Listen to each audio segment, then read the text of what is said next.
Pakistan hardly put a foot wrong and dominated pretty much from start to finish, beating New Zealand by 7 wickets in their World Cup semi-final clash at the Sydney Cricket Ground on Wednesday. The reward for them is an entry in the World Cup final opposite one of England or India on Sunday. They had a nightmare start to the day as Babar Azam lost the toss and was forced to field first when he'd have liked to bat. Then on the first ball of the over, their star pacer Shaheen Afridi was hit for a 4. From that point on, however, it was all Pakistan. Set a target of 153, it was expected that the out-of-form pairing of Babar and Mohammad Rizwan could struggle. Those concerns were quickly put to bed as the Pakistan openers dominated Kiwi pacers. Both the star openers, after a tournament's worth of struggles, came alive when it mattered the most and scored half-centuries each. The pair did not stay till the end, but their body of work was enough to let later batters get the team over the line comfortably. PTI chairman Imran Khan has said that he will disclose one more name involved in the Wazirabad assassination attempt. In a tweet today, he said that the attack on him followed a script, adding that he had discovered the assassination plot 2 months back. According to the president of PTI's Lahore chapter, Sheikh Imtiaz Mahmood, PTI chairman will address marchers in Wazirabad via video link at 1 p.m. on Thursday.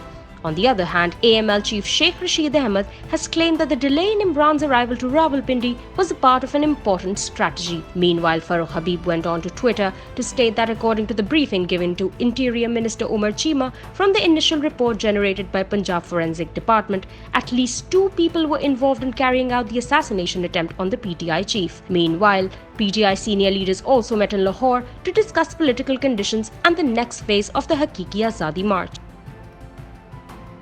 Finance Minister Ishaq Dar on Wednesday announced that the government will be withdrawing the State Bank and National Bank's appeals against the Federal Shariat Court direction to the government for complete transformation of the banking system into Sharia-compliant banking by December 2027. The FSC verdict in the long-delayed case was announced in April. The court had ruled that the federal government and provincial governments must amend relevant laws and issue directives that the country's banking system should be free of interest by December 2027. Commercial banks and the central bank had subsequently filed an appeal before the Supreme Court challenging the FSC verdict. वज़ीर-ए-आज़म शहबाज शरीफ की इजाज़त से state bank governor साहब की मशावरत से मैं पाकिस्तान में इस वक्त जो वफाकी हुकूमत की तरफ से ऐलान कर रहा हूँ कि हम स्टेट बैंक भी और नेशनल बैंक भी इन दोनों अपीलों को सुप्रीम कोर्ट से विड्रॉ करेगा। हमारी हुकूमत इंशाअल्लाह पूरी कोशिश करेगी कि हम जितनी तेज़ी के साथ इस इस्लामी निज़ाम को पाकिस्तान में नाफिज कर सकें। The finance minister acknowledged that there will be many challenges in implementing the FSC verdict and the entire banking system and its practices could not be immediately shifted to a new system. But nonetheless, the government had decided to withdraw the appeals in the next few days and pivot Pakistan to an interest-free direction within the stipulated time by the FSC.